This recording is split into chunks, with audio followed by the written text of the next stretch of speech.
हम सभी शोले कर्ण भावना को भाने की भावना रखते हुए अपने जीवन को पावन और पवित्र बनाने हेतु प्रतिदिन ही निर्मल भावनाएं भाने का प्रयत्न कर रहे हैं और भावनाएं भावनाशनी भावनाओं से हमारे अंदर संस्कार पड़ते हैं और वही संस्कार हमारे जीवन का कर्म बनते हैं और उन्हीं कर्मों से हमारा भाग्य का निर्माण होता है और वही भाग्य हमारे जीवन के लिए सफलता प्रदान करता है। इसलिए जो भावना है वह निश्चित ही हमारे जीवन के लिए एक संजीवनी है, अथवा यूँ कहें हमारे जीवन के परिष्कृत करने वाले वह परम औषधि है। भावना एक आयाम है उन भावों का सृजन करने के लिए जिन भावों से भगवान बना जाता है। ये भावनाएं तीर्थंकर प्रकृति का सृजन करने वाली भावना है। तीर्थंकृत को उपलब्ध कराने वाली ये साधनभूत कारणभूत भावनाएं 16 करण भावना अभी तक हमने अपने अंदर आत्मदृष्टि को पैदा किया और जहां पर हमने विश्व कल्याण की भावना भाई है। सबसे बड़ी बात तो ये 16 करण भावनाओं के अंदर विश्व कल्याण छिपा हुआ है और विश्व कल्याण की भावना निरंतर जिसमें भाई जाती है उसके माध्यम से तीर्थंकर प्रगति का बंध होता है। ऐसा आत्मदृष्टा असीम श्रद्धा के साथ विनय से संपन्न होकर के शील और व्रतों का अतिचार रहित पालन करते हुए अपने जीवन को निरंतर ही सतत ज्ञान के अभ्यास में, ज्ञान के चिंतन में अथवा ज्ञानमय उपयोग करके अपने परमार्थ जीवन को सफल करने का पुरुषार्थ करता है। उस भावना का नाम अवीक्षण ज्ञानोपयोग है। अवीक्षण निरंतर सतत हमेशा हर पल हर क्षण हर समय ज्ञान उपयोग, हमारा उपयोग निरंतर ही ज्ञान में रहना, ऐसा एक भी समय ना हो जिससे हमारा उपयोग ज्ञान से रिक्त हो जाए अथवा ज्ञानमय ना हो। सतत ही ज्ञानमय रहने का नाम अवीक्षण ज्ञानोपयोग है। हमारे चित्त के अंदर, हमारे चेतना के अंदर एक ही धारा बह रही है, ज्ञान धारा, और ज्ञान धारा में सतत लीनता होना, ज्ञान धारा में रमणता होना, ज्ञान धारा में रत रहना, संलीनता होना, उस परम ज्ञान की प्राप्ति के लिए उसका नाम अवीक्षण ज्ञानोपयोग है। अवीक्षण दिया है देखना, तब कहीं जाकर के तीर्थंकर प्रकृति का बंध में कारण अवीक्षण ज्ञानोपयोग है। ज्ञान ऐसा गुण है आत्मा का जिससे आत्मा की ही पहचान होती है। आत्मा का विशेष गुण है जो मात्र एक जीव द्रव्य में ही पाया जाता है, शेष द्रव्यों में नहीं पाया जाता है। यही कारण है कि उस द्रव्य का विशेष गुण कहा गया है। जब हम विशेष गुणों की बात करते हैं तो आलाप पद्धति में आचार्य देव सेन स्वामी लिखते हैं, ज्ञान दर्शन सुख वीर्याणी। ज्ञान, दर्शन, सुख और वीर, ये चार जो विशेष गुण हैं वो जीव द्रव्य में ही पाए जाते हैं, पुद्गल में नहीं पाए जाते हैं, धर्म धर्म आकाश काल द्रव्य में नहीं पाए जाते हैं। इस कारण से ज्ञान आपका विशेष गुण है और अपने विशेष गुण में लीन रहना ही सबसे बड़ी विशेषता है। और जो उस विशेष गुण में लीन रहता है वही विशेष होता है और उसका जीवन विशिष्ट बन जाता है। ध्यान दीजिएगा, ज्ञानमय जीवन होना। कैसा होना? ज्ञानमय जीवन होना, अज्ञानमय नहीं होना। हमारा ज्ञान गुण होने पर भी हम ज्ञान गुण में अपने उपयोग को नहीं लगाए हैं और उससे हम दूर हैं, तो समझ लेना अभी हम ज्ञानी नहीं हैं। अज्ञानी और ज्ञानी की यही पहचान है कि ज्ञानी अपने उपयोग को निरंतर ज्ञान में लगाता है और अज्ञानी अपने उपयोग को ज्ञान से हटकर के पदार्थों में लगाता है। एक का उपयोग पदार्थमय हो रहा है और एक का उपयोग परमार्थमय हो रहा है। एक का उपयोग साधनामय हो रहा है और एक का उपयोग साधनमय हो रहा है। एक का उपयोग भौतिकता में जा रहा है और एक का उपयोग आध्यात्मिकता में जा रहा है।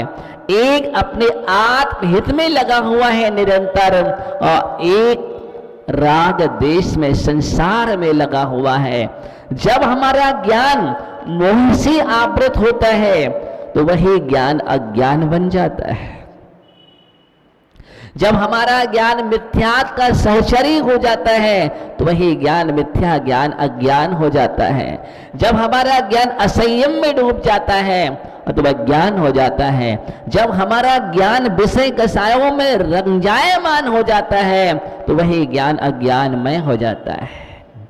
और जब हमारा ज्ञान विषय कसायों से हट करके दूर होकर के आत्म तत्व में चला जाता है अथवा साधना आराधना में चला जाता है अथवा अपने लक्ष्य भूत की साधना करने में संलग्न हो जाता है, उस समय हमारा ज्ञान ज्ञान कहलाता है और उस ज्ञान को आगम में राइट नॉलेज कहा है।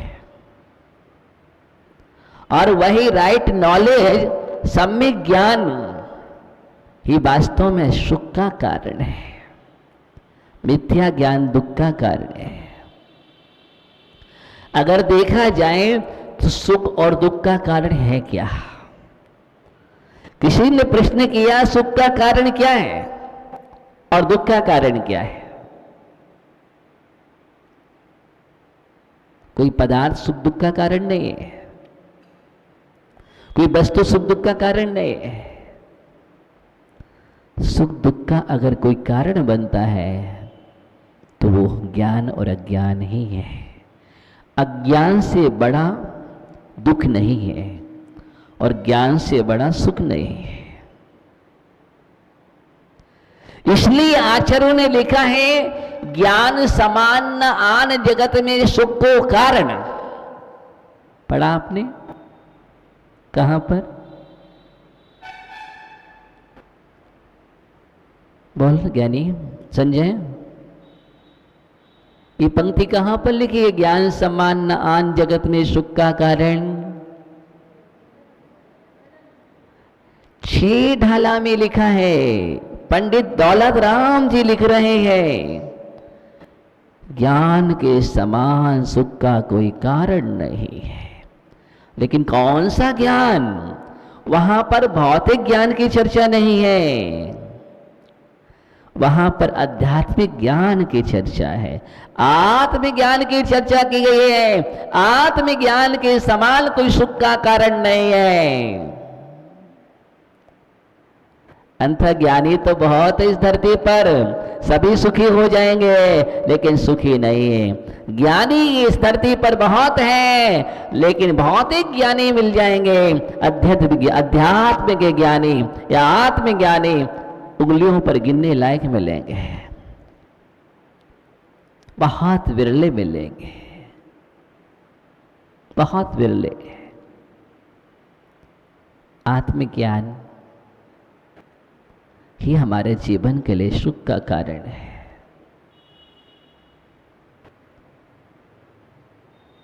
और ज्ञान के बल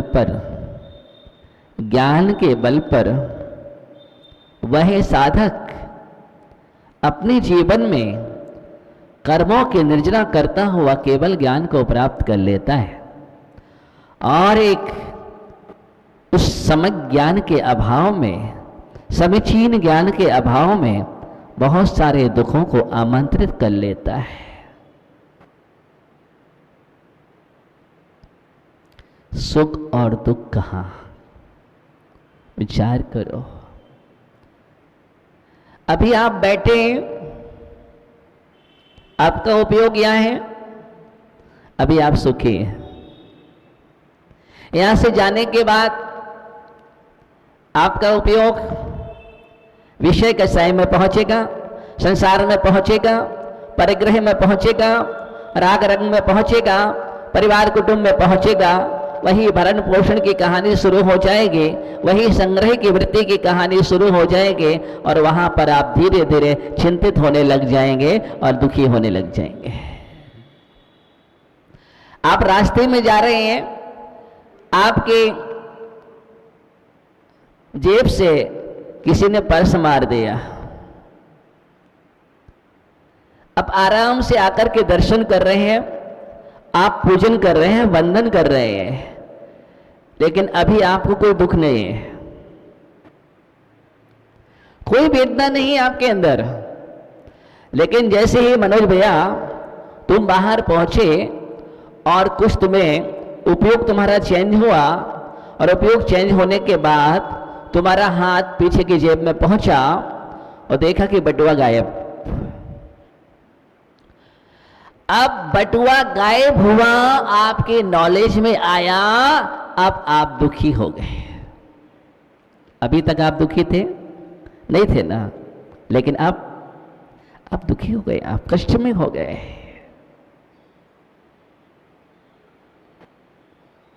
सोचो, दुख का कारण।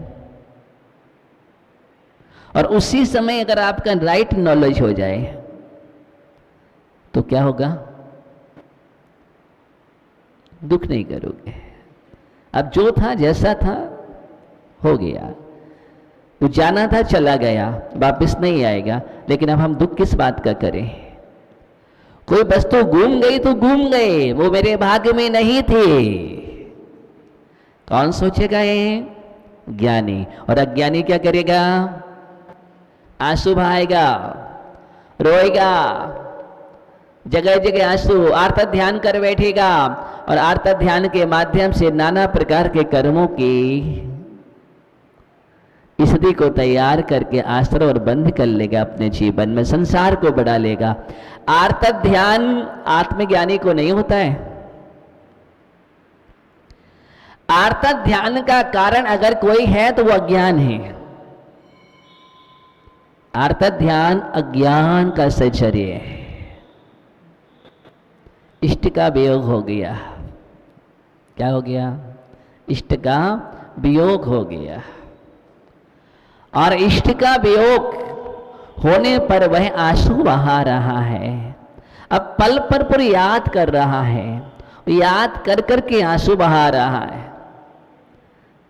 पता है कि अब इसका सहयोग नहीं होगा, और जब सहयोग नहीं होगा तो विचार करो अब आंसू बहाने से क्या होगा। लेकिन कुछ लोग तो बार बार याद कर करके भी आंसू बहाते हैं। इष्ट के वियोग में, अनिष्ट के संयोग में। पीड़ा चिंतन में। ओहो, कौन सा ध्यान है? आर्तत ध्यान, यानी ये आर्तत ध्यान है और कुछ भी नहीं। अब तुम्हारे लिए इससे कुछ भी मिलने वाला नहीं है।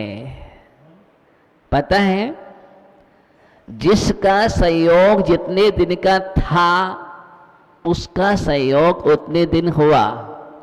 अब आप सोचो कि संयोग वापस हो जाए तो नहीं होगा। ज्ञानी चिंतन करता है कि हमने कितने सारे भावों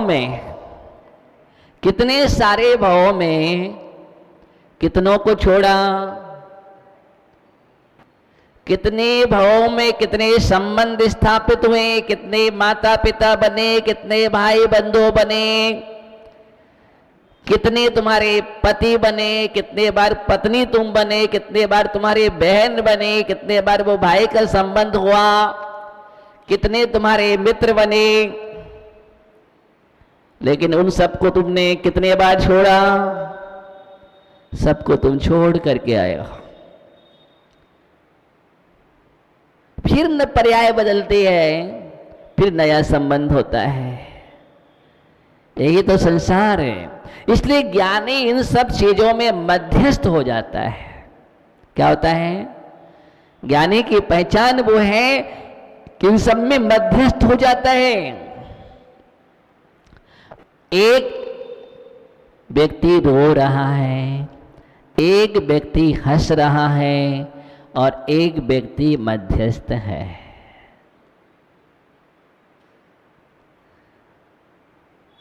हार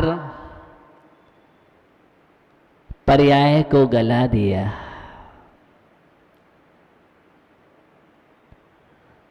जिसके लिए कंगन की आवश्यकता थी, उस हार को गला करके कंगन बना दिए गए। अब जिसके पास कंगन पहुंचे वो क्या हो रहा है? खुश हो रहा है, उछल कूद हो रहा है, हर्ष है। लेकिन जिसका हार चला गया वो आंसू बहा रहा है। और एक इन दोनों की अवस्था को देख रहा है, वह सोच रहा है जो हार में था वह कंगन में गया क्या? गया क्या है? हार में भी सोना था, कंगन में भी सोना है, बस पर्याय का परिणमन हुआ है। तो ज्ञानी सोने को देखता है, पर्याय के परिणमन को नहीं देखता है।